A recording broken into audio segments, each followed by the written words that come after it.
Hello friend, সুচেতনা শিক্ষাতীর্থ চ্যানেলে সকলকে স্বাগত। আজকে আমরা আলোচনা করব মাধ্যমিক 2024 WBBSC থেকে যে টেস্ট পেপার দেওয়া হয়েছে তার দ্বিতীয় পেজ নিয়ে। যোধপুর পার্ক বয়েজ স্কুলের পেজটা এখানে দেওয়া রয়েছে। তো আমরা তার এমসিকিউ ও আরও কিছু এসিকিউ এবং যে বঙ্গানুবাদ থাকে তার সমাধান করে নেব। তো চলো সরাসরি শুরু করা যাক। সঠিক উত্তর নির্বাচন করো। বাড়ির ঠাট্টা তামাশার মধ্যেই তপন লিখে ফেলেছিল 2-3টে গল্প। বাইজি সেজে হরিদার রোজগার হয়েছিল 8 টাকা 10 আনা। নদের চাঁদের স্ত্রীকে লেখা চিঠিটি ছিল 5 পৃষ্ঠার। কাছে দূরে যা রয়েছে শিশুদের সব। আফ্রিকার চেতনাতীত মনে মন্ত্র জাগাচ্ছিল প্রকৃতির দৃষ্টিঅতীত জাদু, মন্ত্র জাগাচ্ছিল তোমার চেতনাতীত মনে। তাই প্রকৃতির দৃষ্টিঅতীত জাদু। প্রলয় উল্লাস কবিতায় প্রলয়কে কবি বলেছেন এটা হবে কাল ভয়ঙ্কর। স্টাইলাস ছিল ব্রোঞ্জের শলাকা। কলকাতা বিশ্ববিদ্যালয়ের পরিভাষা সমিতি তৈরি হয়েছিল 1936 সালে। সমসাময়িক পত্রসমূহে যে প্রবাদের যথার্থতা ইতিমধ্যেই প্রমাণিত হয়, অল্পবিদ্যা ভয়ঙ্করী। অনুসর্গটিকে বেছে নাও। জন্য একটা অনুসর্গ। পরেরটা, হায় পুত্র কি আর কহিব, কনক লঙ্কার দশা। নিম্নরেখ পদটি, এটা পুত্রকে সম্বোধন করে বলা হচ্ছে, এটা সম্বোধন পদ। কৃত্তিবাস রামায়ণ রচনা করেন। কৃত্তিবাস নিম্নরেখ পদটিতে যে সমাসের উদাহরণ রয়েছে, এটা কীর্তি বসন পরিধান করেন যিনি, বহুব্রী সমাস। বা কীর্তি বসন যার হচ্ছে কৃত্তিবাস, বহুব্রী সমাস হবে। সমাসবদ্ধ পদের পূর্ব ও উত্তর উভয় পদের অর্থই প্রধান হয় যে সমাসে, দ্বন্দ্ব সমাস। সমাস শব্দের অর্থ সংক্ষেপ করা। নির্দেশক বাক্য যত প্রকারের হয় 2 প্রকার। কাছে এসে বসো, এটি একটি অনুজ্ঞাসূচক বাক্য। যে বাক্যে কর্ম কর্তারূপে প্রতীয়মান হয়, কর্মকর্তৃবাচ্য। পরেরটা, গায়ে কাঁটা দিয়ে উঠল তপনের। কখন তপনের মনে এই প্রতিক্রিয়া হয়েছিল? এটার উত্তর হবে 2.1.1। এটার উত্তর হচ্ছে যখন তপন প্রথম গল্প লেখে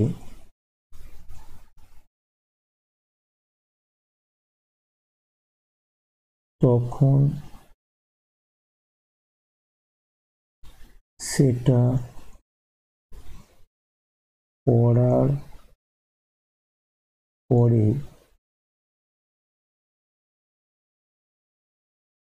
তপনের মনে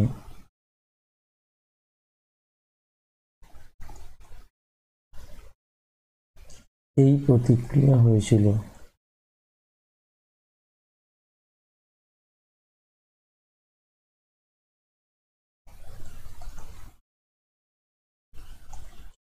এটা উত্তর। পরেরটা, এ বেশ মজার ব্যাপার, কোন বিষয়ে বক্তা এই কথা বলেছেন? এখানে বলা হয়েছে যে জগদীশবাবুর বাড়িতে যে সন্ন্যাসী এসেছিল, সন্ন্যাসীর পায়ের ধুলো নেওয়ার যে গল্প হরিদা শুনেছিল, অর্থাৎ সন্ন্যাসীর পায়ে কিভাবে সোনার বল লাগানো খড়ম পরিয়ে দিয়ে তার পায়ের ধুলো নিয়েছিল জগদীশবাবু, সেই গল্পটাকেই মজার ব্যাপার বলেছে। অর্থাৎ আমরা দেখতে পারি জগদীশ বাবু তার বাড়িতে আগত, জগদীশ বাবু তার বাড়িতে আগত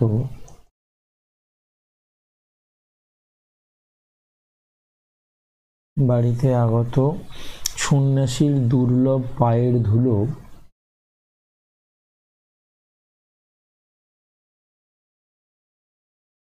সন্ন্যাসীর দুর্লভ পায়ের ধুলো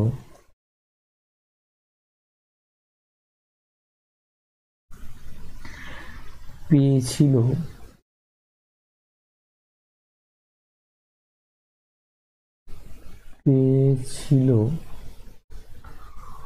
সোনার বল লাগানো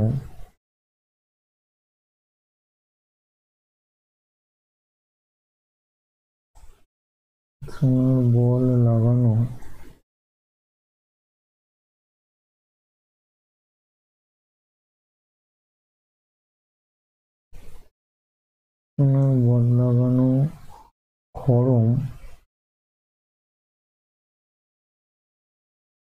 তার পায়ে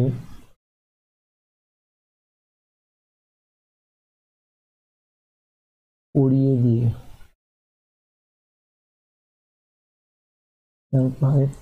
দিয়ে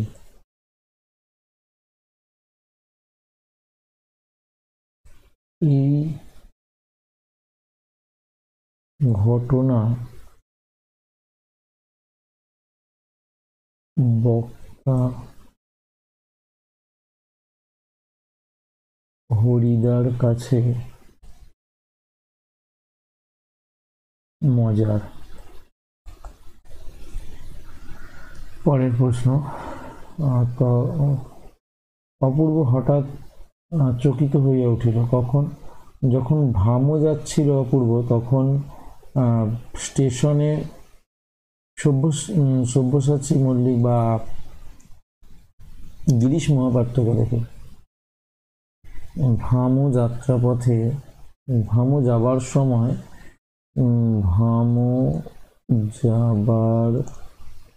সময়ে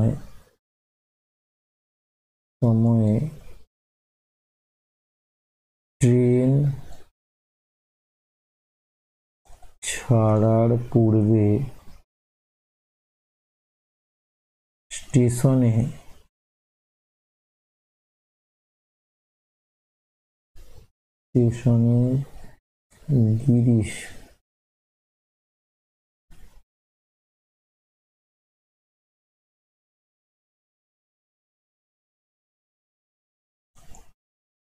গিরিশ মহাপাত্রকে দেখে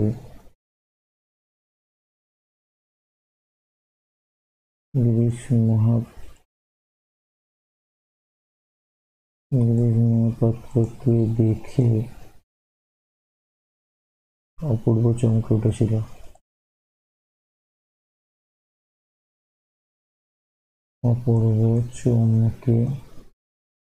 উঠেছিল। পরের প্রশ্ন, ওর শান্ত গলা শুনে ওদের চিন্তা হলো।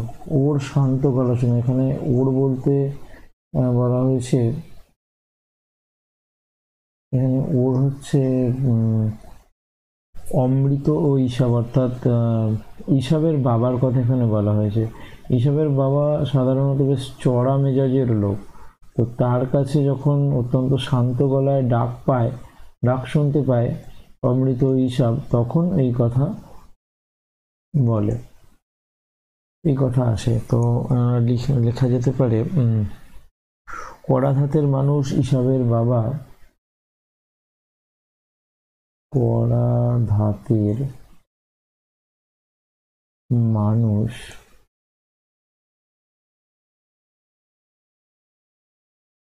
ঈশাবের বাবার বাবার কণ্ঠে আদুরে ডাক শুনে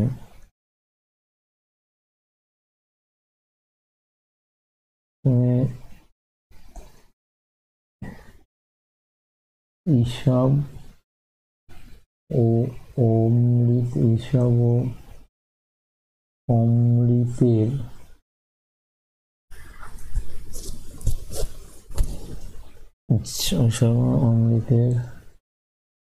সেটাকে ভালোবাসার অভিনয় বলে মনে হয়েছে। দেখছি পরের লাস্ট প্রশ্ন।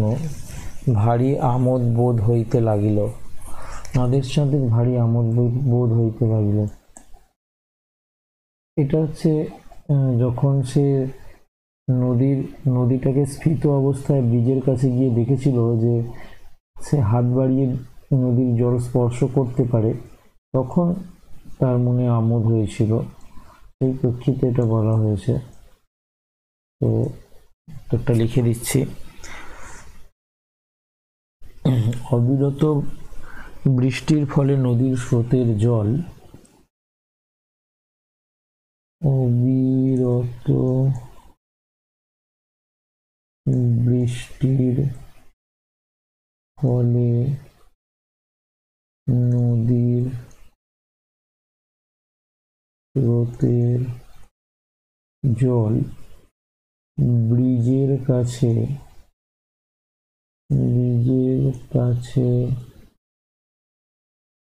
এতটাই উপরে উঠে এসেছিল যে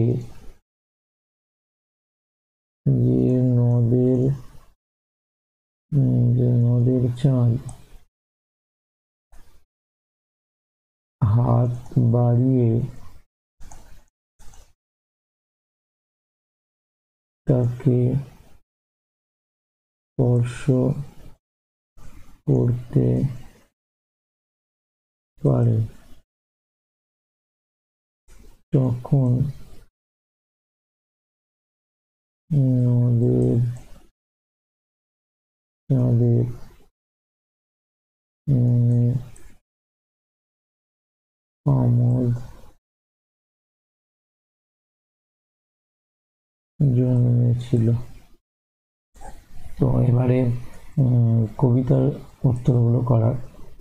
কবিতার যেগুলো এসেছে সেগুলো, আর একটার পর একটা পাথরের মতো কি হয়েছিল, এটা দুয়ের দাগের দুই, দুই দাগের এক।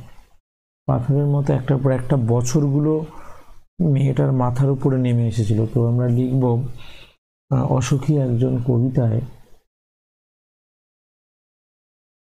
অসুখী একজন কবিতায় অপেক্ষারত মেয়েটির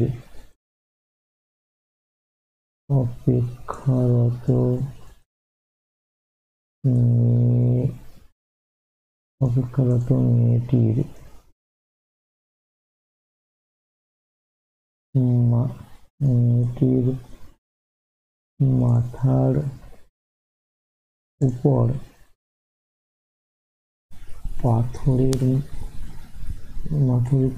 একটার পর একটা পাথরের মতো, একটার পর একটা পাথরের মতো বছরগুলি নেমে এসেছিল।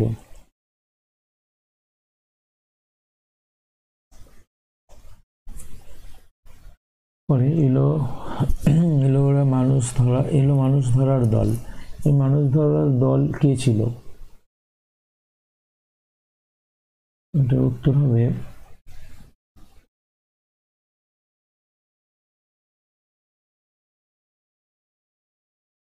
ইউরোপীয় ঔপনিবেশিক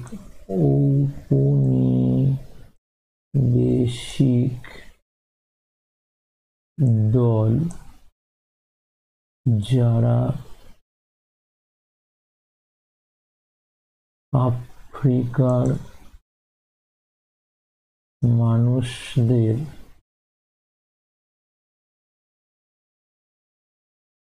ক্রীতদাসে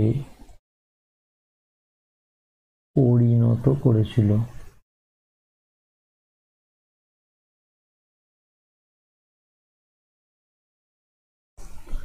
এলো। কিছুই যদি নেই তবুও তো কিছু আছে বাকি, এটাই ওখানে ছিল। তারপরেও কবি কি প্রত্যাশা করেছেন, এটা খুবই, উত্তরটা বেশ ভালো উত্তর একটা, প্রশ্নটাও ভালো, 2-2-3।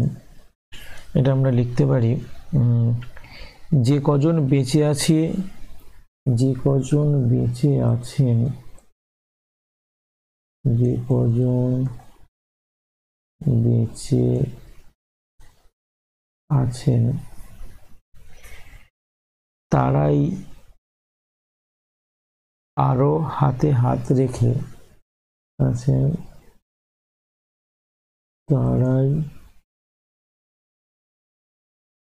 আরো হাতে হাত রেখে, অর্থাৎ আরো সমবেত হয়ে, অর্থাৎ আরো সমবেত হয়ে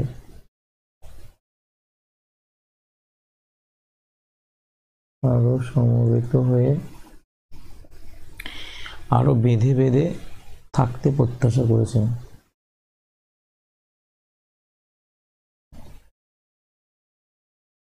আরো বেঁধে বেঁধে থাকতে প্রত্যাশা করেছেন। গেল। আর একটা রয়েছে গান না দিলা কর্পূর দল। আচ্ছা, এটা নেওয়া হয়েছে অভিষেক থেকে। তো অভিষেকে যখন লঙ্কার রাজ রাবণ যুদ্ধ করতে যাচ্ছিল, তখন সেখানে এসে উপস্থিত হয় ইন্দ্রজিৎ। তাকে দেখে কর্পূর দল এমন আচরণ করেছিল। তো 2-2-4 লিখতে পারি অভিষেক কবিতা অনুযায়ী রাবণ যুদ্ধক্ষেত্রে যাবার প্রস্তুতিকালে, এখান থেকে লিখছি রাবণ যুদ্ধক্ষেত্রে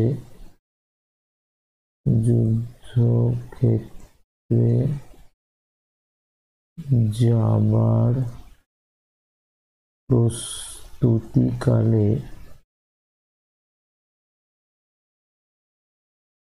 সেখানে এসে উপস্থিত হয় বীরবর ইন্দ্রজিৎ।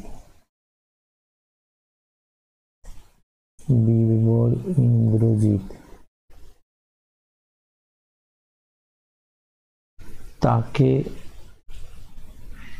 দেখে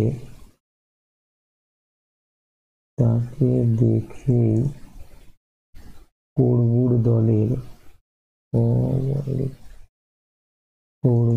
দলের এমন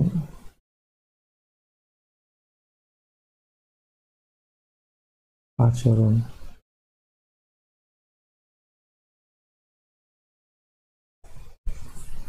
একটা গান তো জানি একটা দুটো। এই জানার ফল কি হয়েছিল, এই জানার ফলে ওই একটা দুটো গানকে সম্বল করেই কবি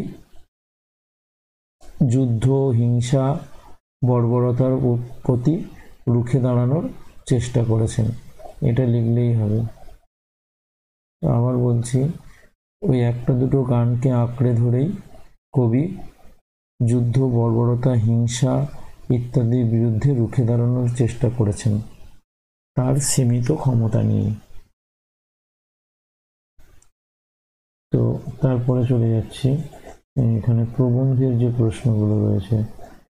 পণ্ডিতেরা কি বলেন? কলমের জগতে প্রকৃত বিপ্লব এনেছিল ফাউন্টেন পেন।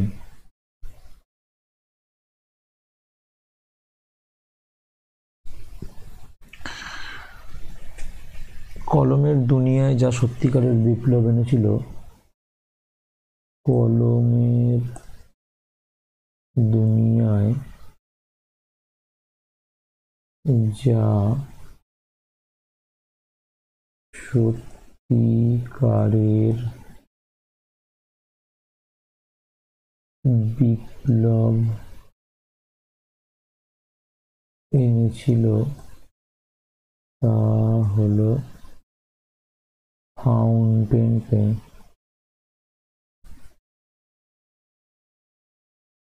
Fountain pen. রবীন্দ্রনাথের চিত্রশিল্পীর পরিচয় প্রথম কোথায় পাওয়া যায়? তাঁর পাণ্ডুলিপিতে।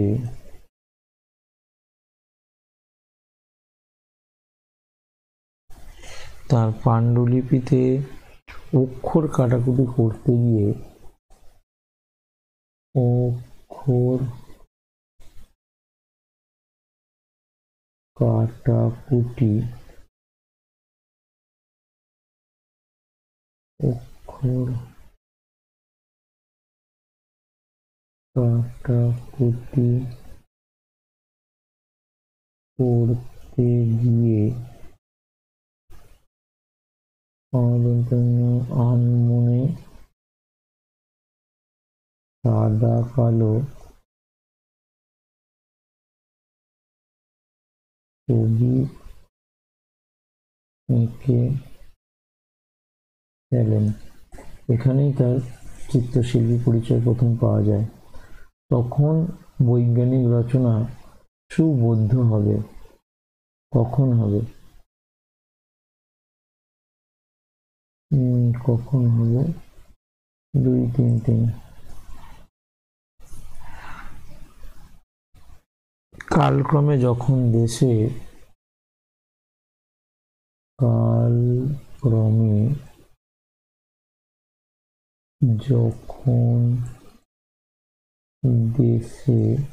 বিজ্ঞান চর্চার প্রসার হবে, বিজ্ঞান শিক্ষার বিস্তার হবে, দেশে বিজ্ঞান শিক্ষার বিস্তার হবে এবং সমস্ত অসুবিধা দূর হবে, সমস্ত অসুবিধা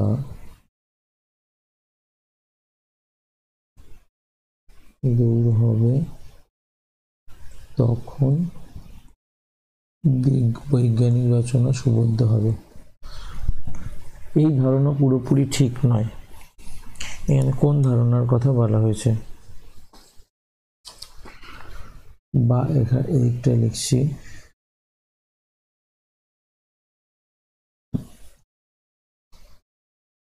বাংলা ভাষায়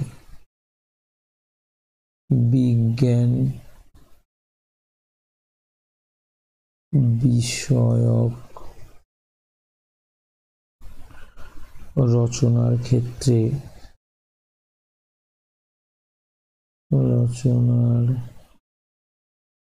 ক্ষেত্রে অনেকে মনে করেন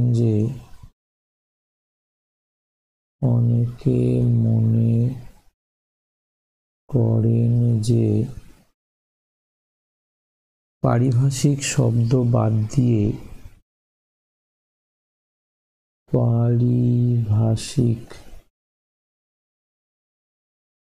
শব্দ বাদ দিয়ে বক্তব্য প্রকাশ করলে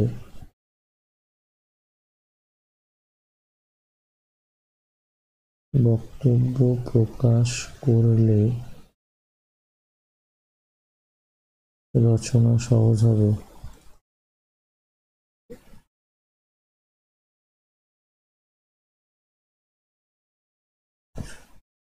এই ধারণাটাই সঠিক নয় বলে লেখক জানিয়েছেন। এইটুকুই। এরপরে আমরা চলে যাচ্ছি ব্যাকরণের পাঠে 2-4 প্রথম বলেছে তির্যক বিভক্তি কাকে বলে? যে বিভক্তি একাধিক কারকে ব্যবহৃত হয়, যে বিভক্তি একাধিক কারকে ব্যবহৃত হয় তাকে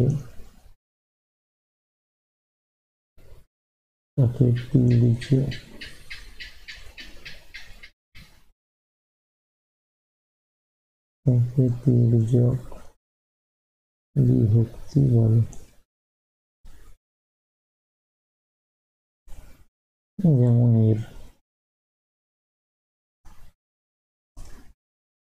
স্কুলের নির্বাচনী পরীক্ষা চলছে, চলছে ক্রিয়া, চলছেকে কিছু দিয়ে প্রশ্ন করেই স্কুলের উত্তর পাওয়া যাবে না, এটা সম্বন্ধ পদ, সম্বন্ধ পদের এর বিভক্তি। নিত্য সমাসের বৈশিষ্ট্য, নিত্য সমাসের 1 নম্বর বৈশিষ্ট্য আমরা কি লিখতে পারি? এর ব্যাস বাক্য হয় না।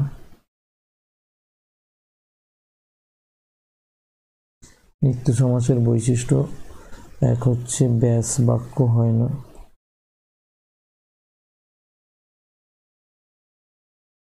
আর কি লিখতে পারি? ব্যাস বাক্যটি সর্বদা ব্যাস বাক্যটি সর্বদা সমাসবদ্ধ থাকে।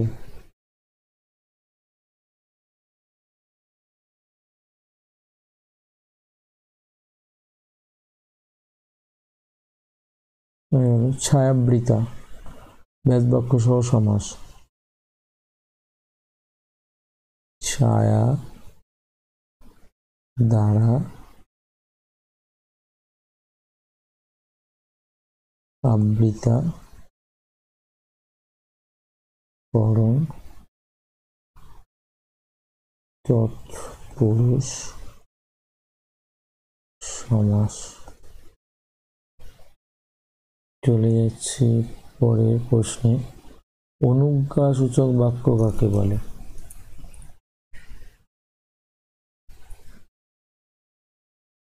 যে বাক্যে আদেশ, উপদেশ, অনুরোধ, আদেশ, উপদেশ, অনুরোধ,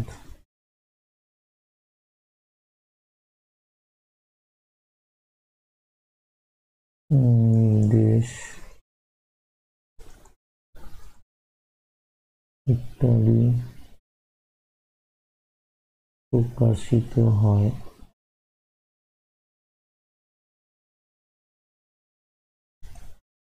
তাকে অনুজ্ঞাসূচক বাক্য বলে। কয়েকটা গল্প শুনে খুব গম্ভীর হয়ে গেলেন হরিদা, যৌগিক বাক্যে রূপান্তর করো। গল্প শুনলেন, গল্প শুনলেন এবং খুব গম্ভীর হয়ে গেলেন হরিদা। কর্মবাচ্য কর্তৃবাচ্যের পার্থক্য। কর্মবাচ্যে ক্রিয়া কর্মকে অনুসরণ করে, কর্মবাচ্যে ক্রিয়া কর্মকে অনুসরণ করে এবং আলাদা কর্তা থাকে, কিন্তু কর্ম করতে বাচ্চে কর্মই কর্তার মতো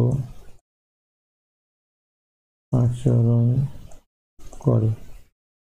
এটাই পার্থক্য। আমি ভ্রমে যাচ্ছি, এটা ভাব বাচ্যের রূপান্তর কি হবে? 2.4.8। আমি ভ্রমে যাচ্ছি, আমার ভামো যাওয়া হচ্ছে, আপাতত ভ্রমে যাচ্ছি, আপাতত ভামো যাওয়া হচ্ছে।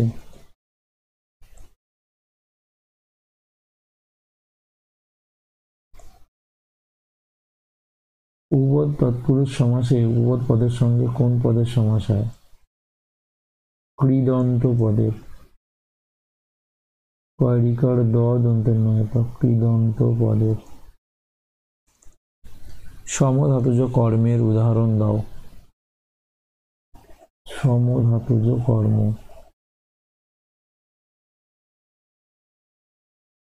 আচ্ছা, 2, 4, 10। রাম রোহিতকে কি মারলো? কি মারলো? এখানে মার আর মারলো দুটো একই ধাতু থেকে উৎপন্ন, তাই এটি সমধাতুজ কর্মের একটি উদাহরণ। এরপরে চলে যাচ্ছে আমরা একেবারে 9 দাগে, বঙ্গানুবাদে। Home is the first school where child learns his first lesson. Home মানে গৃহ, ইজ দ্য ফার্স্ট স্কুল হয় প্রথম বিদ্যালয়, হোয়ার যেখানে, দ্য চাইল্ড শিশু লার্নস শেখে, হিজ ফার্স্ট লেসন অর্থাৎ গৃহ হলো প্রথম বিদ্যালয় যেখানে শিশু তার প্রথম পাঠ গ্রহণ করে। গৃহ হলো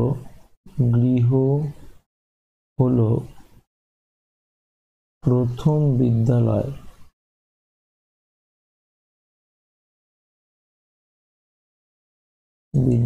যেখানে শিশু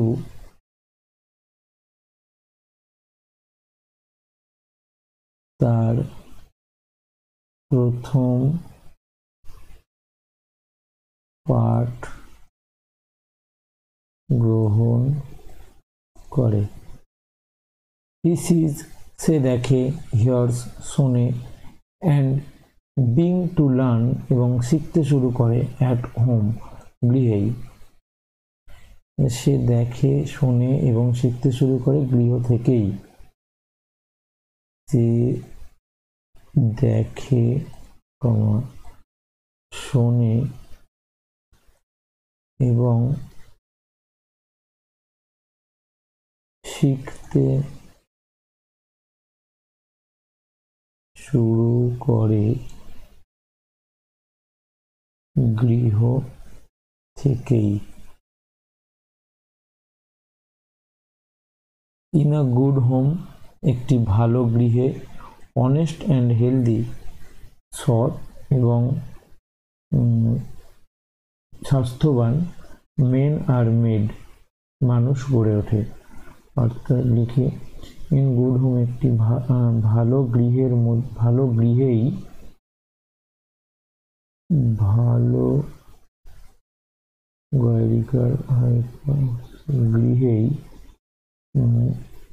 সৎ, এখানে হেলদি মানে চরিত্রবান হতে পারে, সৎ ও চরিত্রবান আর স্বাস্থ্যবান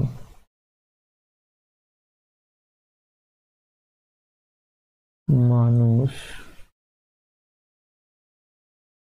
গড়ে ওঠে।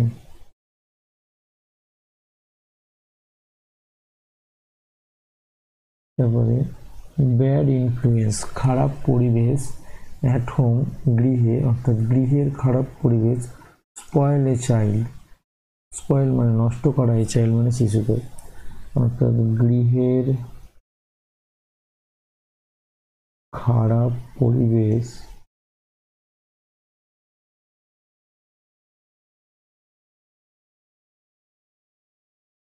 শিশুকে নষ্ট করে, শিশুকে নষ্ট করে দেয়। তো এইগুলো এখান থেকে গেল। 1 নম্বর আরও এখানে প্রশ্ন রয়েছে, কিন্তু সেগুলোতে আর করা গেল না, ভিডিওটা অনেক বড়ই হয়ে যাচ্ছে। তবুও শেষ পর্যন্ত ভিডিওটি দেখার জন্য সকলকে সুচেতন শিক্ষাতীর্থর পক্ষ থেকে অনেক অনেক ধন্যবাদ। আর যদি এই ভিডিওটা সত্যি উপকারে লেগে থাকে তাহলে অবশ্যই ভিডিওটা বন্ধুদের সাথে শেয়ার করবে এবং লাইক, কমেন্ট ও শেয়ার করে দেবে। ধন্যবাদ।